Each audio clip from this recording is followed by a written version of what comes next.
So let's start now. The heartfulness prayer. We offer the heartfulness prayer once before our daily meditation and again just before we go to sleep at the end of our day. If offered in the right spirit, this silent prayer creates a unique inner state. In my early days of practicing heartfulness, I treated the prayer almost as a formality. Eventually, because of this, my heart never looked forward to it. Eventually, I stopped it altogether. One evening, I, however, felt particularly drawn to its word and I offered the prayer with all my heart. Immediately, my inner spiritual condition changed. That night, my sleep was more like deep meditation than regular sleep. When I woke up in the morning, my inner state was unique. Furthermore, my meditation had a special quality about it, which had previously been absent. As a result of this experience, I stopped ignoring the prayer. Instead, it became a fundamental part of my life. Even now, I continue to discover it on a daily basis. O Master, thou art the real goal of human life. We are yet but slaves of wishes, putting bar to our advancement. Thou art the only God and power to bring us up to that stage. What's the purpose of offering prayer before we sleep? I asked. It is the best way to create a prayerful waking state, said Daji. The purpose of prayer is to re-establish our connection with the divine. But prayerfulness is something different. Prayerfulness is something different. Prayerfulness dawns when we already feel the divine presence. Then we feel like bowing our heads in that divine ocean. We experience that magnetic presence when we turn towards the divine with our body, mind, soul. This total orientation toward the divine cannot be manufactured with the conscious mind. In the daytime, when we are fully awake, the intellect tends to dominate our consciousness. The intellect has its purpose, but it is not useful for creating a prayerful inner state. During the period between wakefulness and sleep, however, there is a convergence between the conscious and the subconscious states.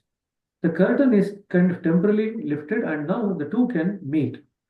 At this moment, our brain waves fall into a pattern most modern scientists call as alpha state. While in this alpha state, we enter into a state of inner reverie, in which we become highly susceptible to suggestions. So remember, when there is a junction between the conscious and the subconscious states, at the conjunction of the wakeful and the sleep state, we enter into a brain waves called as alpha waves and we become very susceptible to suggestions. Now we can deliberately seed the subconscious with prayerful thoughts. These thoughts put down roots and grow into the fertile ground on the subconscious.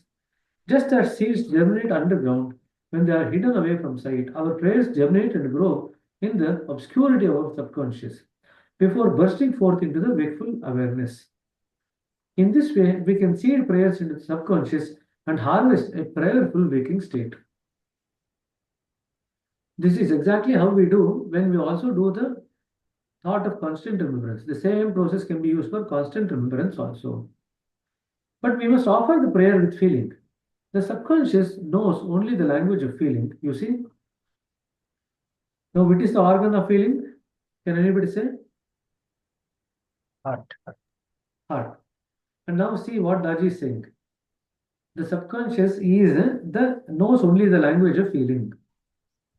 Now you need to work out if the heart is the organ of feeling and the subconscious is knows only the language of feeling, then what is the relationship between the heart and the subconscious? You may sow the subconscious with empty words, but those are like dead seeds that can never germinate. At bedtime, we are often too sleepy to rouse ourselves with true feeling. So we can practice offering prayer during the day while still alert. Create that feeling while you are alert. Then when you offer it again at bedtime, the very act of praying will revive your earlier state. So this is something that most of us don't practice. To try to practice the prayer during the waking state when we are alert and then utilize that practice to do the prayer in the night. During the daytime, when the intellect is in full swing, we can also understand the meaning of the prayer from another perspective. In fact, I wish for every newcomer to this practice and every seasoned practitioner to take a day out to try to understand the true significance and the meaning of the prayer. There is more to the prayer than its words suggest. Then see what is hidden behind the meaning you discover. Meditate it over again. Take the first line, second line, third line, and ruminate over each word. Do not rush. New dimensions will open each time. Purpose prayer. Prayer's purpose is to transform you. People usually think transformations come from above as a result of having prayed. But it is the offering of the prayer that transforms rather than its response. Please underline this. Prayer transforms us. It is the offering of the prayer that transforms us, not the response from above. This transformation happens in the very moment that we pray. True prayer is its own answer, you see. To forge an intimate connection with your master, your heart must be innocent and pure. Be like little children, said Lord Christ. Guilt is utterly destructive. It is like lead in the heart. The guilty heart hides itself from the divine, isolating itself in its self-made prison. In that case, how will we bathe in the restorative rays of the source? There is no question of whether we will be received or accepted by God. Can a mother withhold her love and forgiveness? Rather, it is we who cannot accept or forgive ourselves. Repentance is not a ritual. Self-forgiveness comes only when our heart repents for our mistakes. To cry your heart out is worth 1,000 prayers for forgiveness. Tears are a sign of sincerity even when our hearts are light and happy. So this is something, tears are the sign of sincerity. So rather than repent, it's better to cry. To cry your heart out is better than repentance. How many times have you cried over the last many months or years? All of us? 4 times I cried in the last 4 months. Good. So that means your heart is becoming softer. Brother, yesterday when we were going through this prayer, tears was just rolling down. When you are uttering the prayer and the tears are rolling down, it's a very important lesson that some of the guilty samskaras are melting. They're emptying away. It should not be artificial. It should be something which happens naturally. When it happens naturally, it just indicates that the guilty samskaras are actually being cleaned off, or the emotional content of the guilty samskaras are actually getting thrown out of the system. Sometimes you might feel repentance in the heart, sometimes you might not feel repentance. But when the guilty samskaras are getting thrown out, we generally feel very tearful, and that generally occurs mostly during the prayer. It can also occur during our individual sittings. But there it's not necessarily about guilt, it's about negative samskaras which are filled with emotions that get cleaned off during the individual sitting. So you can have people come and just go on crying throughout the half an hour session of sitting. That can happen. So these are two occasions that we actually cry. But then when the heart feels very heavy and it wants to lighten itself, one of the easiest way to do is to just cry. And most of the time we are worried about how can we cry in front of others. Now for the heart, there is no others. Heart is universal. So there is no question of others. So this is something that we have to remember. It hardly matters to the heart whether you cry in front of others or whether you cry alone. The mind is very conscious of it. The heart is never conscious of this. Okay? So Datesh is raising his hand to cry. Go ahead, Datesh. I will increase the volume. Yeah, brother, normally like during sitting or in home, I don't feel that sad. But when I go to Bhandara, I feel both joy as well as little sadness and tears during the sittings and all. So what is the connection there? That is because you are going during the Vandana, you will have very deep cleaning. So the deepermost samskaras which are heavy, remember one thing, the samskaras which are lighter are generally related to more happiness. Samskaras which are heavier are more related to sadness. So when the sad-filled samskaras, sad emotion-filled samskaras are cleaned, which is what happens during the Bhandara. So it's a sequence actually. Our individual cleaning touches some level of cleaning. some depth of cleaning. When we take individual settings, it goes way more deeper. When we go to Bhandara, it goes even more deeper than what you take the individual settings. So when you take the Bhandara settings, you actually are more likely to cry. And that's why Ganti brother, after shifting to Hyderabad, is crying again and again. Sir, here one thing I want to know. Even in the few times when we are doing the sitting on the satsang Increase the also, volume. during the satsang also, sometimes I crying from the eye, means tears come from my eye. Automatically, whether with the sadness or the joy, nothing, sometimes it is coming during the satsang also. Especially it was happening on Sundays in a monastery. I observed it. Can I know the reasons for it? See, when we become tearful during meditation, we might not become aware of the background emotion. So these are two things. The tears does not necessarily indicate the background emotion, whether it's sadness or happiness. When people become happy also, intensely happy, they cry. When people become intensely sad, they cry. But the crying is common to both. So when the cleaning occurs, it might not necessarily happen that you will actually know the emotion behind that. Not necessarily. Sometimes you might know what is triggering the crying. Sometimes you might not even know. So that's the beauty of it. That without even knowing, we actually shed the load. That's the advantage of our system. And many things that get cleaned, even without you actually realizing what is being cleaned, nor the effect of that cleaning. It is just that something leaves you automatically. Okay. Okay, Datesh, I think we have answered your question. Yes, brother. Yeah. Thank you. So where were we? What if we don't feel guilty? 163 second paragraph. Wait, So guilty is utterly destructive. It is like lead to the heart. The guilty heart hides away from the divine. We finished that paragraph. But if you don't feel guilty about anything, I asked. What if you don't feel guilty about anything? I asked. Then congratulations, he laughed. You must be either a saint, even a saint finds room for improvement. Especially the saint, in fact, because she is so humble that she always finds herself at the fault, even when she really is not.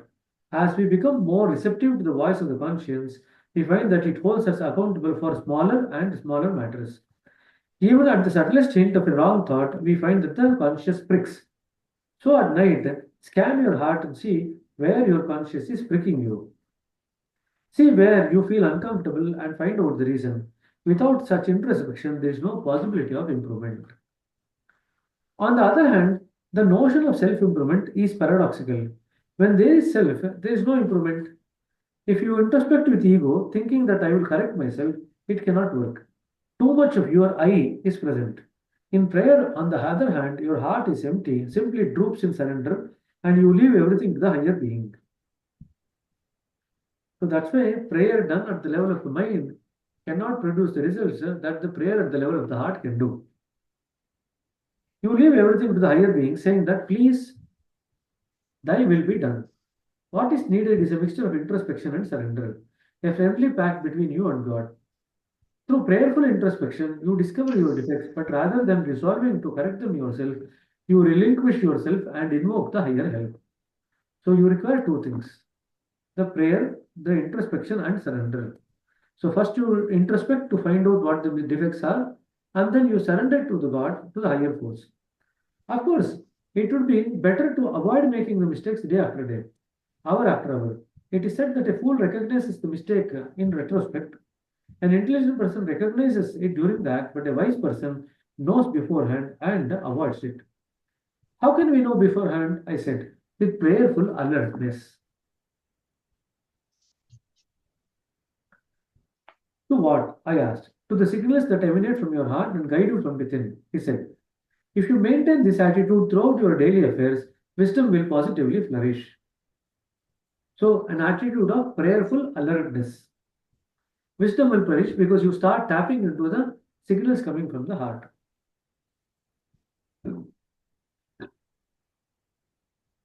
When you are ready to offer prayer, do so with a humble heart, a heart full of love. Sit up, gently close your eyes and relax. Repeat the prayer mentally twice or thrice, lingering over every word and phrase, so that you are able to sense its meaning as deeply as you can. Meditate over the meaning and allow yourself to get lost or absorbed in this prayerful meditation. When you feel ready, go straight to sleep. So the last thing that you do is prayerful meditation and then go to sleep. After you finish the prayer, make sure that you take care to preserve the condition that you have just created. Don't just plop your head on the pillow. Move slowly, sink gradually into the reclining pose. Don't start thinking about your day or your plans for tomorrow. The condition that you have just created must be allowed to continue to percolate within you as you drift off. So this prayer becomes a meditation, I said. It is a prayer meditation that creates a meditatively prayerful state, he replied. Babuji received this prayer in the form of vibrations which he experienced as feelings, and then he translated it into words. Our job is to reverse the process. We translate the words back into the feelings and then constitute that essence by which they arrive at the source from where they originated. By meditating upon its verse, we discover the inner essence. So we reverse the process from words to feelings, feelings to vibrations, and then to essence. This uplifts our consciousness. When we go deep in this consciousness, our sleep gets transformed into a very special state called as Yoga Nidra or yogic sleep. What is Yoga Nidra? I asked. There are people who sleep so deeply that even if you throw water on them, they will not wake up, said Daji. For others, your mere presence in the room wakes them up. Generally, we can identify a spectrum between sound sleep and light sleep. In Yoga Nidra, our consciousness expands in an omnidirectional manner.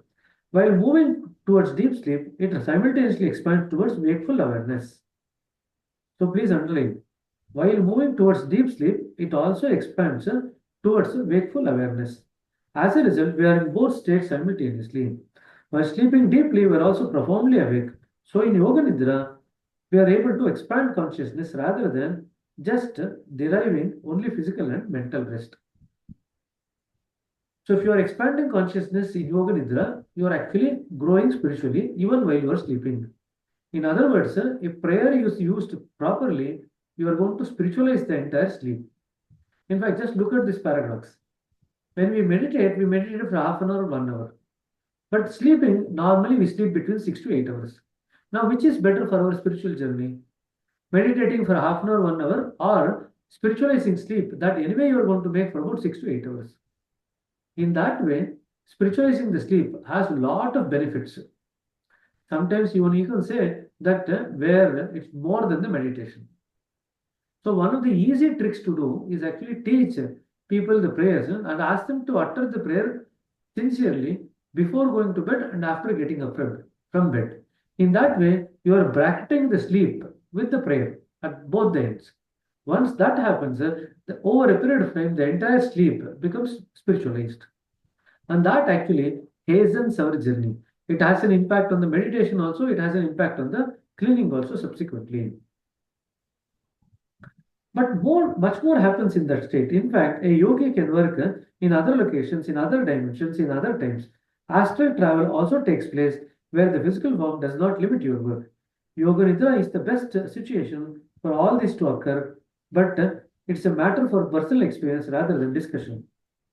Let us now focus on what is fathomable according to the level of evolution that we all share. Essentially, let us realize that Yoga Nidra state prepares you to soar higher into the sky of superconsciousness during morning meditation. So if you have had spiritual sleep or Yoga Nidra, that actually helps you to soar into the state of superconsciousness in the morning. How does this do? That I said, the quality of any meditation is largely determined by the attitude or our mood. Moods develop gradually and wane gradually. You cannot snap your fingers and command a meditative mood to arise at that moment of need. It must already be in you. But if you meditate first thing in the morning, when will that mood have had a chance to develop? It must develop during the sleep. And for this, we must plant the right seed at midnight, at bedtime.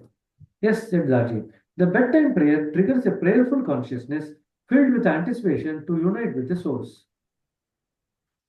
So during the prayer, you have prayerful consciousness filled with anticipation of merging with the source. This anticipation swells during the night, and by morning, we approach our meditation with an inner joy that draws us deeper into the source. All night we pray and then we go to sleep, I said. In the morning, we also pray and then we meditate instead. What determines whether we go to sleep or meditation? Our subliminal intention. Because in both sleep and meditation, we go to the same place. So, which of the two will occur depends on our intention. When we offer this prayer in the morning, just before we meditate, we don't repeat it 2 to 3 times as we do at night. We offer it only once and then start to meditate. Why? I asked. It is if you offer the prayer in the night, right spirit at bedtime, that prayerful state will still be with you in the morning. Even if it's not, you still require a brief reminder, like a horse that runs by the mere shadow of a whip. Our inner state gets enlivened with a single offering of prayer. To soar into the sky of superconsciousness now becomes a child's play. So we have completed this chapter on prayer. So I'll just pause here. Any questions you can ask. So today I might need to leave around 7:45 because we have a call around 8 o'clock. So we'll finish a bit early and then we finish the rest of the things tomorrow evening as the last thing. Any questions on prayer? So he's clearly mentioned why do you need to pray 2 to 3 times before bedtime and why do pray only once in the morning. And remember, both in prayer and meditation, we go to the same place. But what happens where we go depends on our intention. The stronger the intention to go to meditation, you go to meditation. If the intention with meditation is not strong, then even though you start meditation, you actually end up going to sleep. Because the mind is not trained to be awake during the meditation. The moment you rest, you have trained the mind to go to sleep. That's all that occurs. Having one down, may not be able to pray. Sometimes We are not able to hear you properly. What is the issue? Now are you able to? Yeah. Sometimes, even though after doing meditation in the morning or attending satsang, all of a sudden we feel somewhat disturbance and of the day, and we get a lot of irritation for the 4 or 5 hours, even after doing a spot cleaning, which was nothing was happening. Why this was happens all of a sudden? I was worried about this. These kinds of things happen. Huh? You remember the proximal cause and the immediate cause when we read in samskaras? Yeah. So for any reaction, there is a stimulus that evokes the reaction. That is the immediate cause. But the primal cause is the samskara. We read that in the cleaning. Now the thing is, when during the satsang or meditation, the samskaras are brought to the surface. Sometimes the samskaras are not able to leave your system. They come to the surface, but they are not able to leave the system. They wait for external triggers. When the external trigger occurs, the samskara just leaves your system and the entire system is now disturbed for some period of time. Now the samskaras work their way out. Once the samskaras are emptied out of your system, you will start feeling better. Now they have left your system. You got the point? Yeah, Many of us have these instances. Many times we don't even notice it and we don't even work out what is happening. But we just go through the experience and then wonder in our mind, what is happening, in spite of doing everything, why am I feeling disturbed? In fact, the very fact that you are feeling disturbed is a good state. That means the samskaras are actually leaving your system. If you actually observe closely, you can also see what is the nature of the samskaras that is leaving your system. That depends on your sensitivity. You can work it out. That's not a big problem. Okay. Okay, any other question? Pallavi is quiet today. Our Dattesh is also quiet. There is not Yogita, much Yogita for has me. not finished her football. Uh, Nagaraj Mr. Patil, go ahead. Brother, how we come to know we are in which point? This is totally out of context. Nagaraj Patil is jumping into a point, which is totally out of point. No, brother, just idea. We will talk about it tomorrow. Okay. Okay, right. I think it's just Brother, out of the context of the prayer.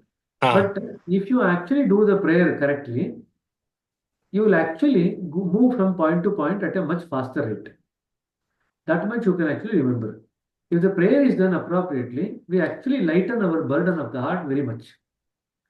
When the prayer is not done correctly, the burden on the heart actually stays with us for a long time. So one of the easiest ways to unburden our heart is prayer. And when you go to sleep, no, after praying, you sleep with the thought that you are actually sleeping in the lap of the Lord. Like as a baby, we sleep in the lap of the mother. Can you imagine, or can you go back to that state when we slept as a baby in the lap of the mother? We were totally oblivious to anything in this world, inside or outside. That kind of obliviousness that we have to develop during this sleep, when we go to sleep. The best way to develop that is have the thought that you are actually sleeping in the lap of the Lord. Then it becomes imperative for the Lord to look after your sleep. Now, when the Lord looks after your sleep, not only He protects you against many things, He protects you against a lot of bad dreams. He spiritualizes your sleep so that you become very much capable of remembering the Lord at a depth during the early morning meditation. So we have to compel the Lord to take care of us. That's our job. Normally, we don't do that.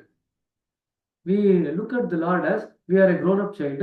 You stay in your room, I will stay in my room. Don't bother me, don't disturb me. This is our approach to the Lord. But remember, we are always a small child for the Lord. We never grow up. As far as the Lord is concerned, we never grow up. So many children, for many parents, even though the children themselves become 50, 60 years old, for their parents, they still look at their grown-up child as a small child only. My mother, even now, every time she daunts me, she scolds me. You are not wearing the right shirt, you go and change the shirt. Even now, at 51 years age, whenever I meet my mother, I'll get a scolding. Okay, now that is because she thinks that we are still not grown up. And in her eyes, she's 75 now, in her eyes, we have never grown up. For parents, the children, to whatever extent they grow up, they feel that the children are their children only. That's all. That never changes. Sumati, you want to talk about your child? No, brother. I just wanted to know if we can pray for the people who are sick. For any of if anyone is sick, can we pray during the night prayer? But why do you want to pray only for the sick? You can pray for everyone. You remember, you are looking at as if samskaras are coming out only through sickness. Samskaras can come out through happiness also. Who knows? So rather than pray for only this or that condition, better to pray for every condition. That should be the approach. Say, for Someone example, is a person who has never had money in life. You know, we read this story a number of times. They won a lottery, say 5 crore, 10 crore. That just ruins their life. Before winning the lottery, they are sane-minded. They're able to manage their life in a good way. The moment they win the lottery and the money comes to their pocket, their life is turned topsy-turvy.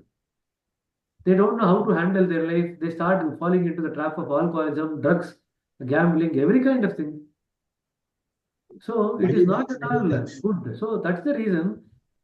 Again, we have to take away the notion that samskaras come about only through sufferings. Samskaras can come about through happiness also. And there are many people who are ruined by happiness. Uncontrolled pleasure, uncontrolled happiness can actually ruin a person. So that's why in our system we say moderation in everything.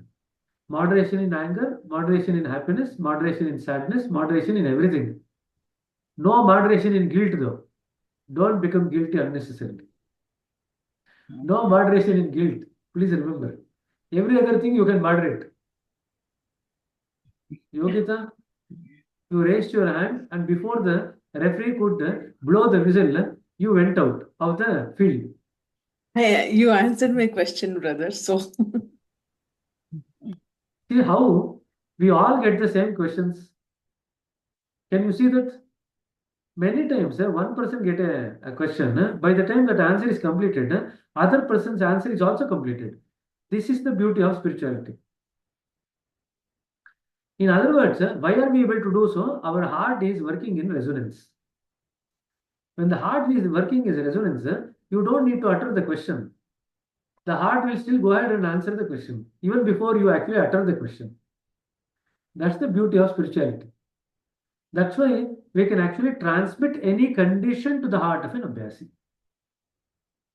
We don't talk about the condition. We transmit the condition directly into the heart. So our learning is heart to heart, not from mind to mind. And for that learning to occur, you need to have hearts which are actually beating together in one resonance. Then everything gets transferred. Not only what you ask, so many other things get transferred.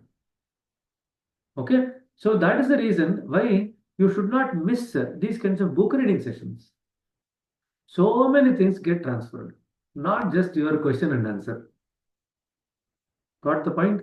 That's why many people come to the book reading session not because they're actually grasping many things.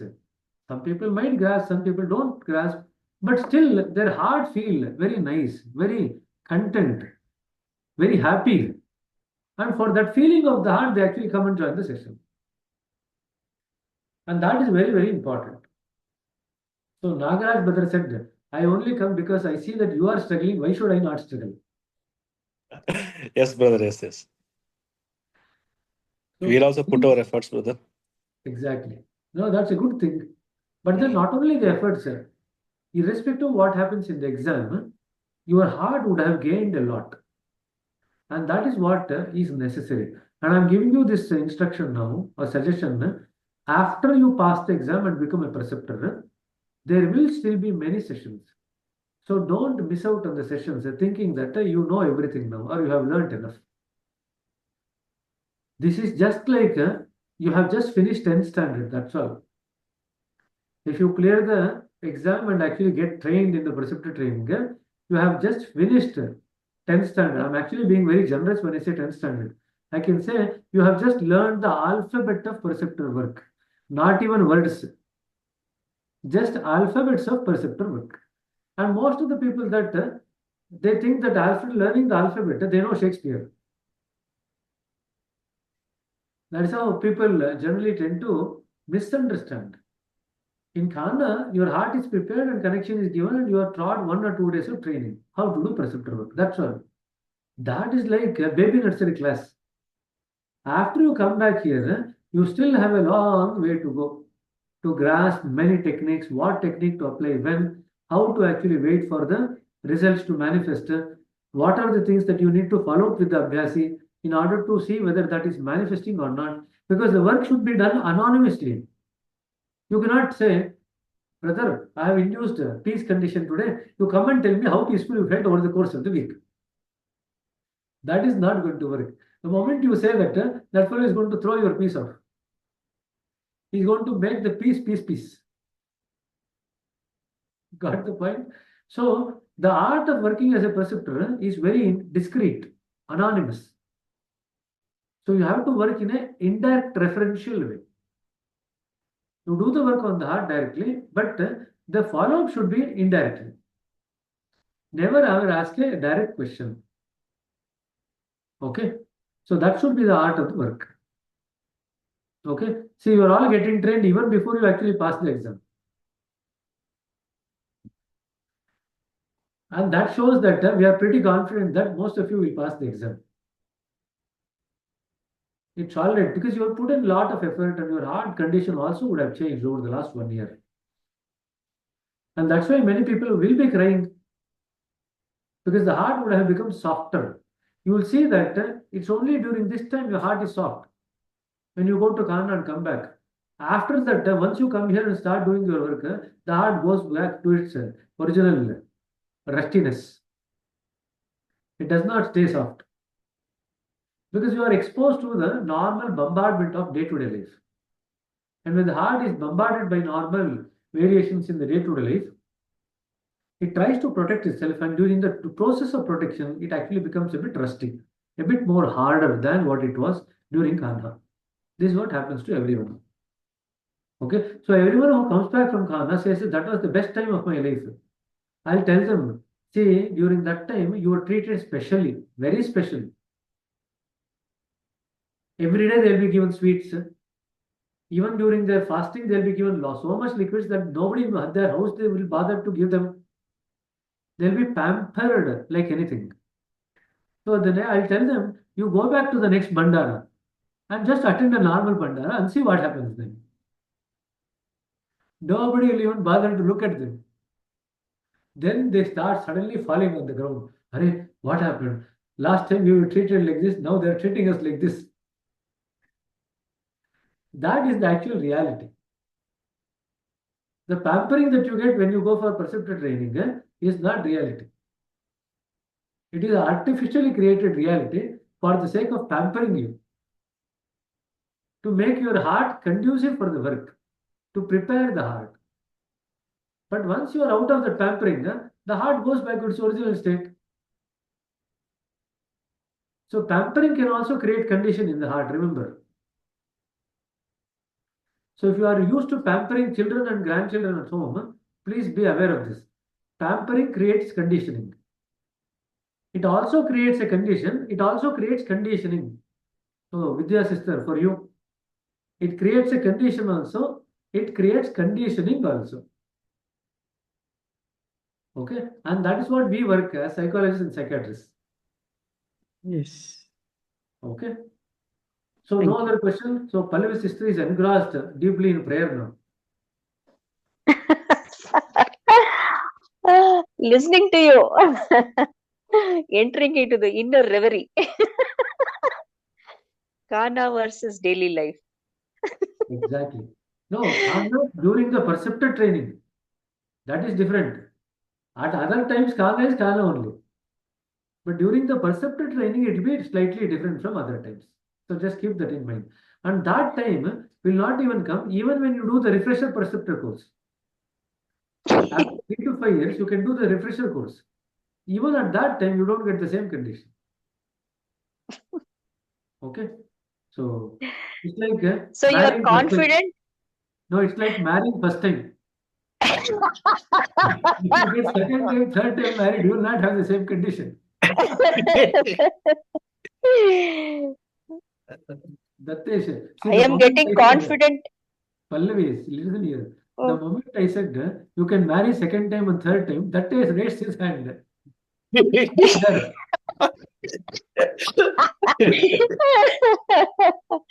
We don't know whether it is Dattesh or Dheeraj. No, I raised the hand. So you raised the hand. Oh, Not okay, Dattesh. okay, Not I should have for, thought not Dheeraj. for, not for the context here. Go ahead. Yeah. So, brother, that preceptor introduction training or the preceptor training is almost like a preview of the film, Preview of the movie. preview of the movie. Yeah, but then how the movie will evolve depends on you. Like you are designing your own destiny. How do you take the preceptor work? With what attitude do you take the preceptor work, and how much do you get involved? How much commitment you show? How many sittings you give? All those things matter regarding how your future as a preceptor will evolve. The preview is always very attractive. You remember the preview of any Exactly. movie is generally Exactly. made artificially very attractive. But then many movies do not turn out to be the way the preview is. Yeah, right. Correct? Exactly Yes. similar. So when people show their preview as a preceptor training at Kanha, generally the previews are pretty good. But as such, how the movie itself will develop after that depends on our involvement. Because remember, in this movie, you are the director, you are the actor, you are the singer, you are the music director, You are the villain, you are the hero, you are the joker, everything you are. You are the hero, you are the heroine also. Yeah, one man show. One man show, exactly.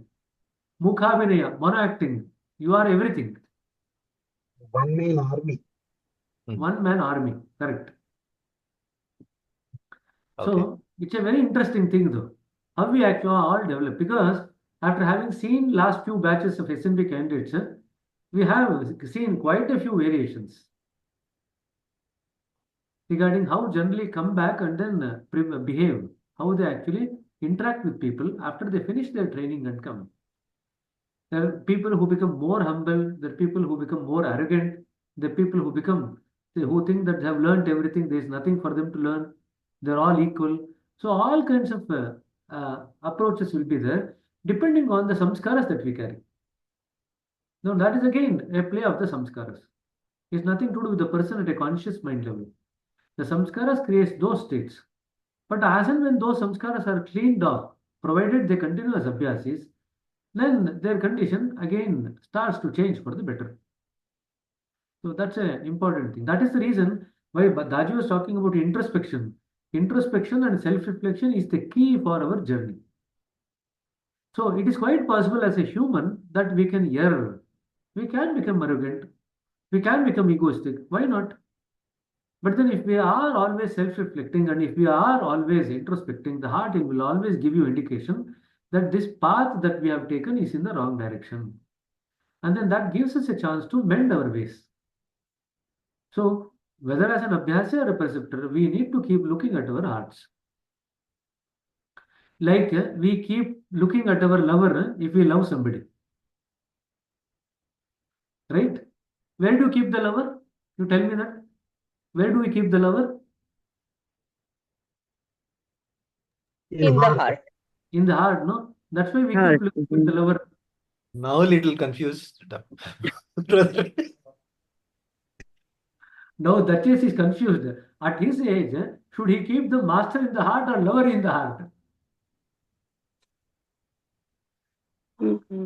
Datesh, I hope that your wife is not sitting with you there.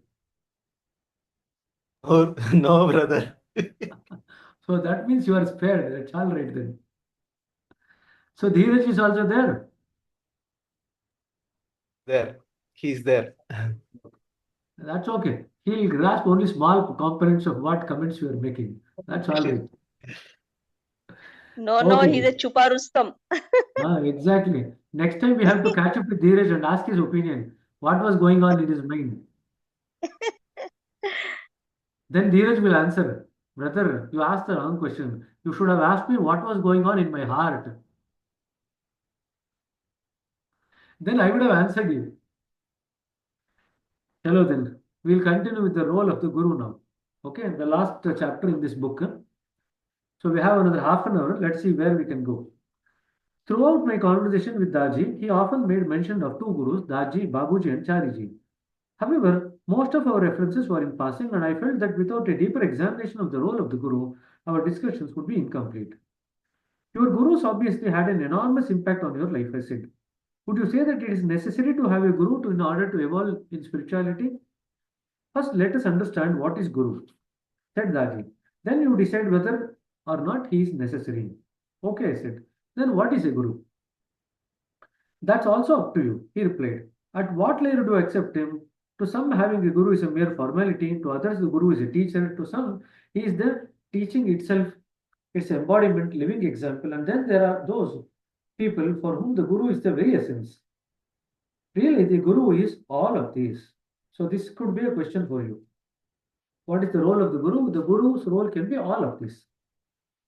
Teaching is the guru's lowest level. It has its lowest function. Teaching is limited if the person does not truly crave divine knowledge. No teacher can make them learn. If they do crave it, then they will find hints everywhere and teaching will have become redundant. So if you crave the divine knowledge, you will find hints everywhere. Also, the knowledge we receive through teachings is always second-hand knowledge. Second-hand knowledge cannot enlighten us very much. It is better to observe and experience something for yourself. Also, you always check a guru's words against your own heart. If your heart agrees with them, you say, yes, the Guru is correct. If your heart says no, then you ignore the Guru. So who is the real Guru? The one who gives you lessons or your own heart? So the real Guru is your own heart. So the Guru's purpose is not really to teach, I said. If the Guru has any teaching at all, it is their example, said Daji. Yes, yet what do we see when we observe the Guru? I am reminded of something that Babuji said once. Many come to see me, but nobody really sees me. Often people try to copy the Guru's example, but they miss his essence. They miss the very thing that makes the Guru worth copying. Instead, they only mime the Guru's actions, dress, or mannerisms. Thus, the real thing eludes them. They miss out on the Guru's essential nature or essence. This is not their fault. In order to assess anything and be conclusive about it, we must be subtler than the object that we assess. So please underline this. In order to assess anything, we should be subtler than the object that we are assessing. This is a rule. If we are grosser than the object or the person, we cannot assess them. We should be subtler. That is why the Guru consistently eludes the student. His degree of subtlety prevents us from actually observing him. At most, we see a refined person who consciously says something wise. The very subtlest thing is the ultimate itself. So how can it ever be observed, and how can we ever conclude anything about it? So the ultimate is the subtlest of the subtlest state of state is called as the ultimate. The subtlest of the subtlest state is called as the ultimate. But through spiritual practice, we become subtler too. Now we start to grasp more of what Guru actually is. And to the extent that we can grasp the Guru, we can pick on things. And as I said earlier, he will rarely teach us anything. We have to pick it up on our own. So that's why when Daji, after the Bandara, he gives a message. Or when he goes to tour, he actually gives answers to people. Each of us, depending on our level of subtlety, pick up different answers. He might have said one answer to one question, but then the meaning that we make out of that answer will be different depending on our level of subtlety. Okay? So please remember that. Really, the Guru does nothing at all, nor does he have to do anything. Can night exist in the presence of the sun? The sun rises and the darkness simply retreats. The sun does nothing to make the darkness retreat. Its nature is to be as it is. Similarly, the Guru. The literal meaning of the word Guru is dispeller of darkness. That's another question for you in the exam. But like the sun, the Guru does nothing to dispel the darkness. He simply is as he is. The moment that the bud comes into contact with the sun's rays, it starts slowly to open up. Did the sun actually do anything to make this happen? Did the bud? Neither the bud nor the sun does any action. It just happens. So the Guru does nothing. It is his presence that does everything. Please underline this. So working in the presence is one of the highest attributes of a Guru. Of course, the Guru, the question comes, where does the Guru's presence is, where the presence is not? For a Guru who is aligned with the center, the Guru's presence is everywhere, in every particle of existence. So there is no question of the Guru not being present anywhere. That's how it works. Okay, the Guru's presence is there everywhere. His presence only works when the aspirant's heart is ready to flower. Try to force open a bud would only destroy it. If the Guru were to act upon us, it will be an imposition. It would be destructive. So the Guru will never do that. So the Guru never acts upon us. But the Guru does clean us and transmit to us. I said, no. It is because of the Guru's presence that we become clean. It is because of his presence that we receive transmission. The Guru does nothing at all. But to become what he is, he had to work hard on himself. Just we have to work hard on ourselves. We have to practice. Through practice, we prepare our hearts so that they draw everything out of the Guru. That is why we meditate, clean, and offer prayer day in and day out. Without our work, the Guru's presence in our life goes to waste. So by practicing, we prepare our heart. It is our preparation of the heart that makes the presence of the Guru impactful on us. So our personal work is the catalyst. I said, yes, said Daji. Practice is essential. You can meet the Guru every day. You can eat your meals with him and rub shoulders with him. But if your heart isn't prepared, it won't help you even one bit. But if your heart is prepared, then why would you need to meet the Guru so often? The Guru often works from afar. So of course, he does not really work, but work happens through him. And you need not be in the Guru's physical presence for that work to take place. This is the limitation that we have set in our own minds. That is what I am trying to say. Work in the presence is one level. The Guru's work also happens in absence, not in his physical presence. He is spiritually present everywhere, but physically present at one place. Even in the physical absence of the Guru's work can occur by the spiritual presence. Okay? The Guru does not need your name. He does not be familiar with your face. Such conscious knowledge is totally unnecessary for his work. The Guru need not even be aware that he is working on you because spiritual work proceeds automatically from his heart. Your heart has called out and the Guru's nature is to respond. Thus, the Guru-aspirant relationship is an inner one found in the secrecy of the heart. So the Guru-aspirant relationship is an inner one found in the secrecy of the heart. Many people will not even know how close an Abhyasi is to the Guru, because it's a heart-to-heart connection that cannot be easily grasped. It can only be grasped if you are subtle to that extent, not otherwise. To what extent do we need to personally interact with the Guru? The relationship need not manifest on the human level at all. Nevertheless, is it best to meet your Guru once in your lifetime? This does not mean that you have to shake hands with him and have a conversation, but just be around him once. If your attitude is right at that time, if you are receptive, something special happens in his presence. Your entire spiritual journey is plotted out, and any additional meeting is just a bonus. We need not follow the Guru around as we happens to so often in India. We should never worship the Guru as people do. These people believe that the physical frame of the Guru contains the ultimate source. His frame does not contain the source. Please underline this. The physical frame of the Guru does not contain the source. The source is nowhere. He can be everywhere, but the only place that you will find him ever is within yourself.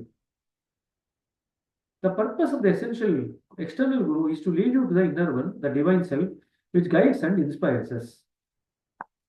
So the purpose of the external Guru is to guide us to the internal one, which is our divine self.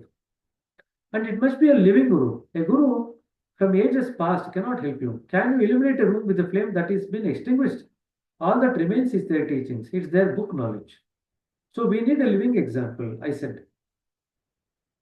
Even an example isn't necessary. If you don't meet him very often, of what use can his example be? What we really need is the essence that he infuses in our hearts in the form of transmission. The Guru's essence is transmitted to our heart in the form of transmission. Of course, the essence is everywhere because the source is everywhere. But without a living Guru to distill it and to focus on our hearts, we remain blind to it. We remain unaffected by it and we struggle without end because there is no help. So the Guru's job is to focus it, distill and focus the transmission onto our heart, the essence or the source on the heart. Without someone helping us, we have trouble going beyond ourselves, beyond our own limitations. Imagine trying to move a broken down car by pushing it from inside. No matter how hard you push, the car will never move. It needs an external push to help it along. The Guru is that push. We have been pushing ourselves from the inside for so long. Eventually, we realize that this is a field in which we need guidance in order to progress. How do we find a Guru? I asked. The Guru is the response to the sincere seeker. Daji replied. Babuji often used to say that the true cry of an aspirant brings the Guru to their door. In some cases, the aspirant is conscious of this inner cry. In other cases, the cry is unconscious. But while it is true that the aspirant draws the Guru, what is equally true is that the Guru also selects the aspirant. Both are necessary. How so? I asked. In my childhood, I had a number of experiences, said Daji. Whenever I feel sick, I would have a dream. In this dream, I would see a rider atop a white steed. He was dressed in a white flowing gown and he had a beautiful white beard. Normally, you forget dreams, but when you have the same dream over and over again, you tend to remember it. How old were you? I asked. It started around the age of 4 or 5 and it came periodically until I was 11. Now, that last time I was studying outside, sitting in a cloth beach chair. This was in our village. There I had this vision once again and I entered into Samadhi. I was gone for hours. Soon after that last experience, I started feeling an inner pull, a kind of aspiration. I told my family that I had started to feel something special in my heart. Yet years later, I would learn that at the time of this experience, Babuji was passing through my area. When I finally met him years later, I immediately recognized his face. He was the figure in white who had been appearing to me since childhood. So he was already preparing you, I said. The Guru prepares all of us far in advance. At some level, I was conscious of it, but generally such preparations are unconscious. It takes place in secrecy, unknown to us and anyone else. It's like a seed that germinates underground. Only the seed knows, the sower knows that it is there. The seed germinates in the underground. Only the sower knows. Nobody knows that there is a seed which is germinating inside. Wherever Babuji would go, he would transmit. Those who were ready would eventually answer the call. Somehow we all made our way to him on our own. In the 1940s, he toured India by train. In certain places, he would stop and take a rickshaw to take him around the city. Sitting in the back, he would just transmit everywhere he went. When he was satisfied that the area had been seasoned with spiritual potential to the desired extent, he would then take the train elsewhere and repeat the process. Babuji continued the sealing process throughout his life, though later on he would do so without leaving his house. So is it that the Guru prepares us or that our hearts follow the Guru? His very existence is the response to the collective inner need. Said Daji. Due to his presence, some people awaken to the need. Their hearts cry out. Spiritual aspiration is present in all, but in some cases it is dormant. Sometimes it only takes a touch of transmission and you get awakened to the deeper purpose. So the Guru transmits and transmits. That transmission is like an invitation. If we are responsive, we find our way to the Guru. It cannot force us to come. He cannot force us to come. Your heart must permit it. The Guru can never go against your heart. No matter how great a Guru may be, the unwilling heart deflects its work. So please remember, that's why we keep saying that we are the sacrosanct owners of our samskaras. The Guru or God cannot touch the samskaras in our heart if we do not allow them.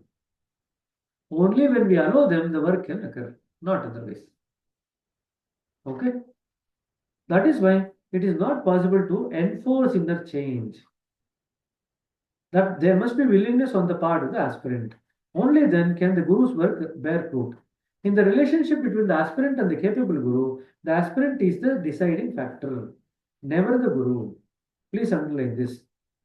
Who determines how fast our spiritual progress occurs? It is we who determine it, not the Guru. A Guru may be great, he may be powerful, but he can never impose that power upon us. There are a number of unfortunate examples where charlatans pose as gurus and exert power over others for the sake of personal profit or satisfy their own egos. That is the reason why blind faith is dangerous.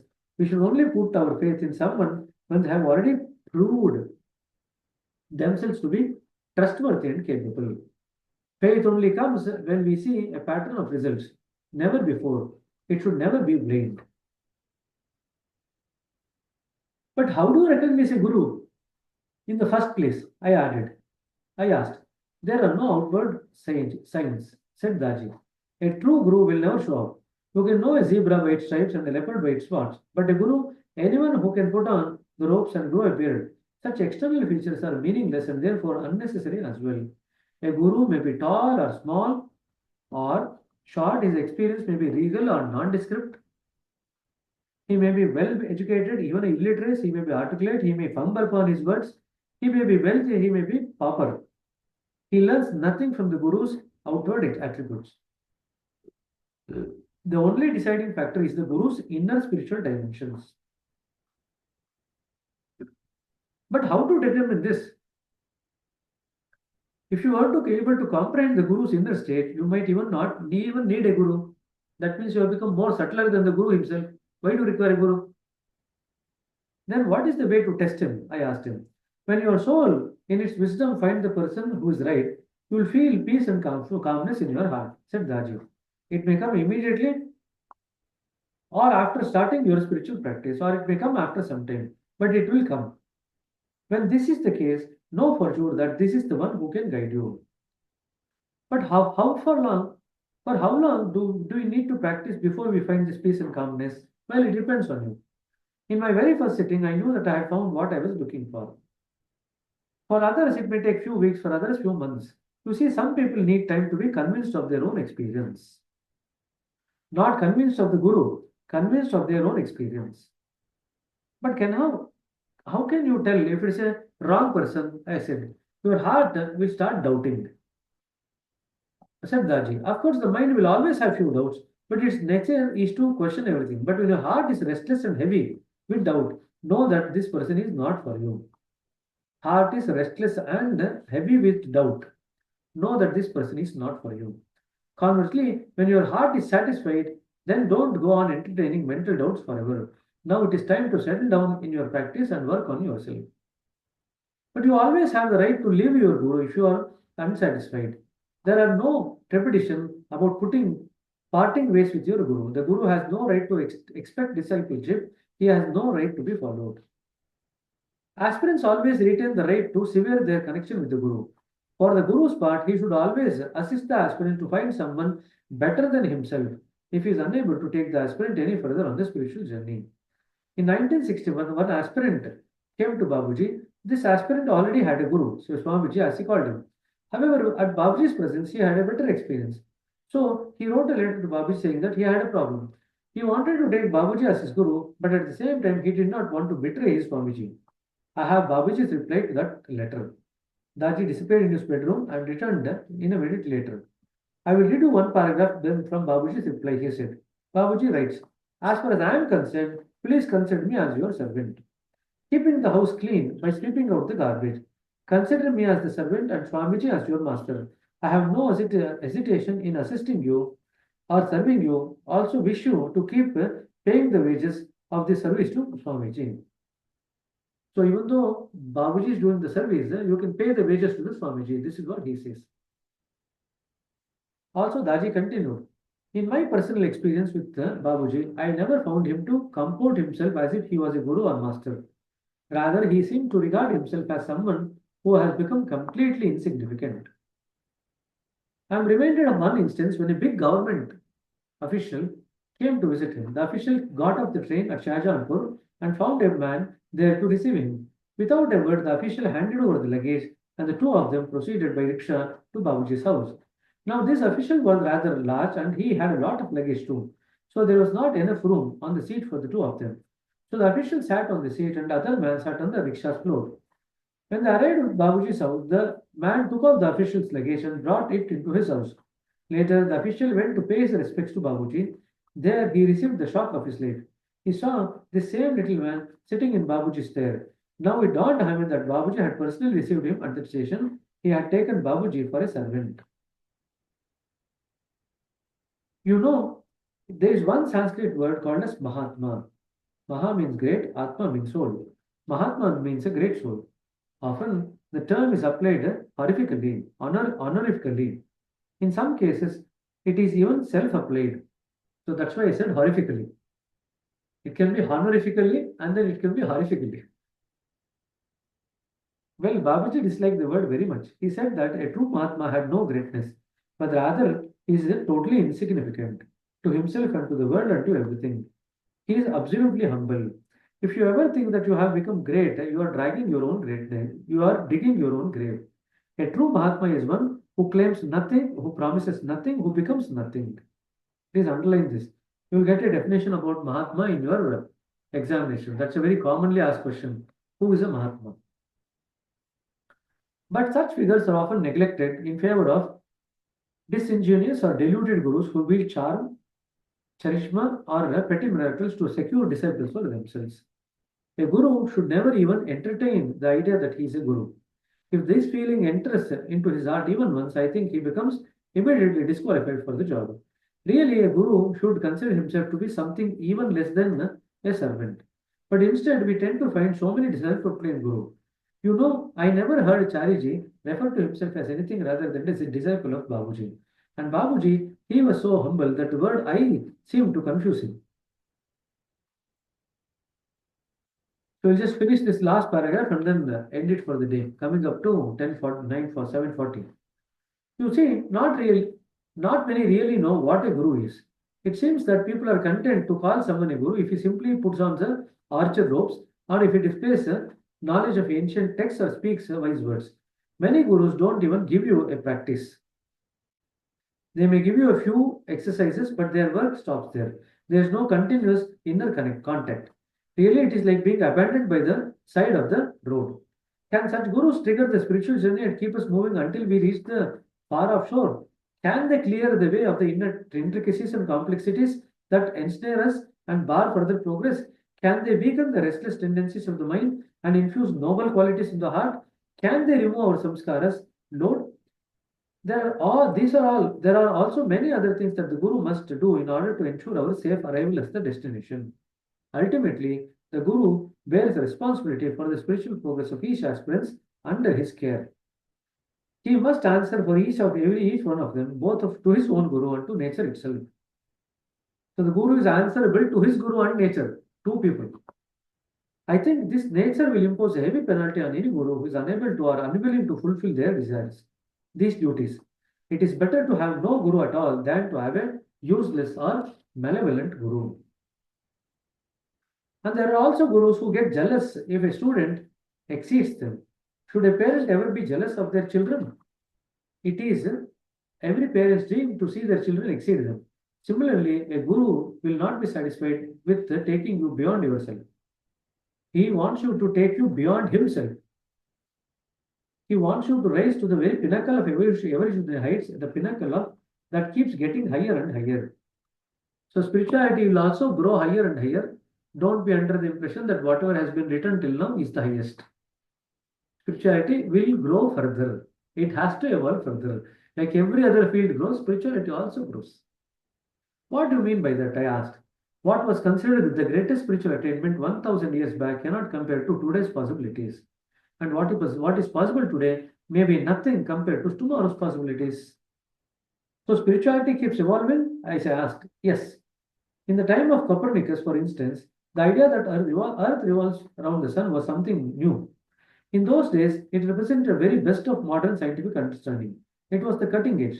Today, every child has the knowledge or takes this knowledge for granted. These days, we have fascinated like things like quantum mechanics instead. Does that diminish Copernicus in any way? No. That he knew nothing of Einstein or Hawking does not reduce his stature. In his own time, he was great. Similarly, the spiritual elders of the past were great in their own times, but times also change. Today's spiritual giants make new discoveries. Do you think yesterday's luminaries are jealous? Wherever they are, they must be dancing. We also hope for a new generation of spiritual geniuses who will one day exceed those of today. Another meaning of the word guru is great one or big one. From something bigger, things can flow towards us. That means the guru is the giver. But in today's world, guru tends to be the receiver instead. They would like to be worshipped. They like to receive the guru dakshina. They want to have attention. They want to be loved. They want to be revered. They want to be followed. A real guru wants none of these. A guru should never be at the receiving end. He never says, "Follow me." Rather, he stays where he is and allows his disciples to go ahead of him. Let me see how high you can climb, he thinks. Of course, his vigilant eyes will always be there. He is always protecting. He won't think, let him go here and see if he falls. At the same time, the guru is the biggest obstacle in our spiritual path. Really? I said. Yes, because you keep depending on him for everything, said Daji. His grace will take care of everything. You say, it's nonsense. His help is there, no doubt, but you have got to prepare yourself. You got to work hard on yourself. So I think we will continue this discourse about what is the role of a guru versus what is the role of a disciple. They are two different things, so we need to work on it. Okay? So let us leave it here. We'll continue from page number 183 tomorrow. And then we can come to the finish. And if there are any other questions, including the color of Dattesha, we'll take it tomorrow evening. Okay? So any questions before we end? There are 2 minutes, couple of minutes left. Whether that means Guru presence is enough for us for evolution? Guru's presence is enough for our evolution? For our evolution. No, just now he said that you have to practice. Yeah, we will practice, but Guru will not do anything. His presence is enough for us. Even practice is not enough. Practice in such a way that your heart becomes generous, your heart becomes more benevolent, heart becomes soft. See, until unless we practice in the way that it has an impact on the heart, no practice will ever be fruitful. That is why our system is heartfulness meditation. What we see at the level of the mind and the physical body is secondary consequence of the change that is occurring in the heart. We should primarily pick up the change that is there in the heart, and that is what is called as the condition or the feelings that you develop in the heart. Our job is to go on opening the heart more and more till one day we give our heart to the master. When there are no more secrets in your heart to share, what have you done? You have actually given your heart to the master. It's not like you take the heart out and give it to him. No. When you are able to openly tell him all your strengths and difficulties and request his help for your journey in a very humble way, that means you have actually emptied yourself to the master. Once you have emptied to the master, then the master's divine grace will take over. That is what happens. As long as we are keeping secrets from master, we have not offered our heart to the master. Where do we keep the secrets? Not in the mind. Where do we keep the secrets? Secrets are always kept in the heart. Right? So people love somebody else. They keep it a secret. Only when the time comes, they let it out to other people. But the love would have already flourished in their heart for such a long time, but it was kept secret. Right? Exactly the same thing happens between a guru and disciple. As long as the disciple does not empty all his secrets to the guru, he has not given the heart to the guru. So many people ask, how do we know that we have given the heart to the guru? Are you able to let go of all your secrets to the guru? Then you can say that you have actually given your heart. Okay? So now you know how to give your heart. Now you check how many people have you given your heart to in your life. Okay? No problem. So thank you very much for your time. We will continue tomorrow evening. Okay? Namaste to all. Good night. Thank you, brother. Yogita ತುಂಬಾ quite ಆಗಿದ್ರು. ಇನ್ನು ಏನಾದ್ರು ಕೇಳಿದ್ರೆ ಅವ್ರನ್ನೇ ಹಿಡ್ಕೊಳ್ತೀನಿ ಅಂತ.